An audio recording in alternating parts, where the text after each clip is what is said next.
Okay, I'm trying to make a little video here to show you from an astrological point of view some of the things to expect over the next 3 months.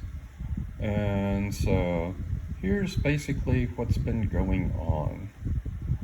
For a lot of last year, we had a whole bunch of planets over here in Capricorn. Capricorn rules things like governments, traditions, old established structures, the old power centers. Okay? And so we had to deal with a lot of authoritarianism. But almost at the end of last year, we had the long-awaited conjunction of Jupiter and Saturn in Aquarius, signalizing an important change of energies. We're moving from that authoritarianism of Capricorn into this period, which is much more Aquarian, which is connected with things like brotherhood, independence, scientific inquiry, brilliance, invention, and we're moving from earth signs into air signs, so we've begun a long trend of focusing more on ideas than things, so that I think will be good. All this stuff in Aquarius, and today, this is January 14th, 2021. Okay. Today we've got Saturn, Jupiter, Mercury, and Moon in Aquarius. Moon will move out of Aquarius soon, but Sun will move in. Venus will move in. Pluto is going to pretty much stay not too far from where it is now at the end of Capricorn. It'll pretty much stay close to this position for the next 3 years. And it won't be until 2024 that it solidly moves into Aquarius, and that's when a lot of these new energies will really be strong. Okay, now the problem is we've got all this great stuff going on in Aquarius. Jupiter, Saturn trying to establish the balance between justice and individual liberty. But these planets in Aquarius are squaring this Uranus-Mars conjunction down in Taurus. Okay? Now, in this country, this has been kind of the source of all the anger and sedition and treasonous acts that we've seen recently. Uranus, it does rule independence and liberty, also inventiveness. It rules revolution. Uranus rules Aquarius, and so Aquarius and Uranus have a lot of things in common. Okay?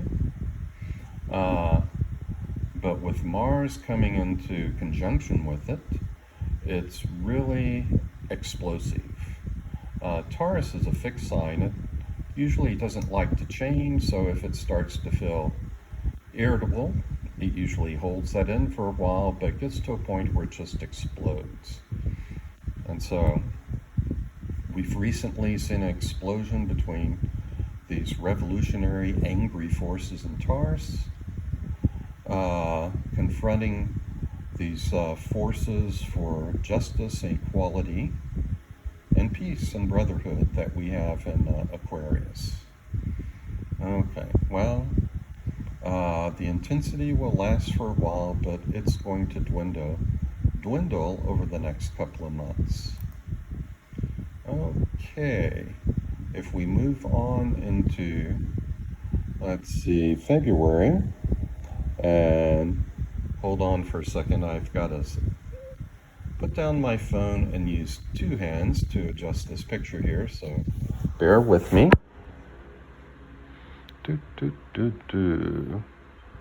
Won't take long, just about done. And we're back. Okay, so this is going to be about let's see, February 13th, we're looking at now. Okay, so mid-February, we have Sun, Venus, Mercury, Jupiter, and Saturn all in Aquarius. That Aquarian energy is getting stronger. Only Pluto is left behind at 25 degrees Capricorn. Over in Taurus, Uranus has hardly moved at all. It's now at 7 degrees Taurus. Mars has moved on to 19 degrees Taurus. It's still going to be roughly squaring some of these planets in Aquarius. And it's not an exact square yet. That's coming up, but Uranus is still a tight square with Saturn. Saturn's at 6 degrees Aquarius, and Uranus is at 7 degrees Taurus. So that's still pretty tight. But the important thing is there's still going to be some of these tensions, probably with revolutionaries, seditionists, but the pattern in Taurus is breaking up. The pattern, the Aquarian energy is increasing. Also on, let's see, the 13th of February, we have Moon conjunct Neptune. That's not going to last long, but it emphasized a little bit of that Neptunian energy. Neptune rules Pisces, so they represent pretty much the same kind of stuff. And what's going to happen here is we just have a nice little period of idealism. Okay, now let's move on to March. Again, I've got to set my phone down so I can use two hands to adjust the image here. So this is going to be March 15th that we're looking at now. And we still have 3 planets left in Aquarius, Mercury, Jupiter, and Saturn. Neptune, Venus, and Sun are all conjunct in Pisces. So we're going to get a good dose of that Neptune or Pisces energy. Good time to enjoy any sort of fantasy.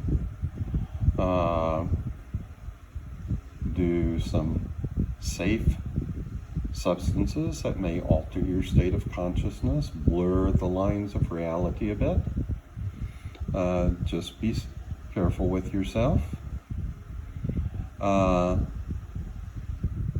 let's see what's happening over here in Taurus. Well, Uranus is at 8 degrees Taurus. Saturn is at 9 degrees Aquarius, so Saturn has just moved beyond an exact square with Uranus. There are going to be 3 exact squares between Uranus and Saturn this year, and it's all kind of a tension between forces of revolution and forces of regulation. And these squares often correspond with some economic upheavals and difficulties. So we need to keep a good eye on the economy this year and also on the stock market and see how things do. There might be some unpleasant changes there. But anyway, we'll still have this tension going. As I said before, the pattern that we had in January, it's breaking up. It's not quite as tense. And furthermore, Mars has moved into Gemini, and at 6 degrees Gemini, it's approaching an exact trine with Saturn. So all that tension caused by Mars in January and February, it's really moving on, and we're soon going to have trines between Mars and these planets in Aquarius. As Mars moves further on, it will be squaring some things in Pisces, but things will not be as intense as they have been of late, I don't think. Okay, so The most intensity is going to be about right now, this week and next week in January, and then it gradually starts to break up. In February, we're going to have this Mercury retrograde period, so it may take a while to get everything in place for the new administration to really get moving. But things will be improving. Some of the negative patterns will be breaking up. Now, there are other bad things that could happen in this period, or even throughout 2021.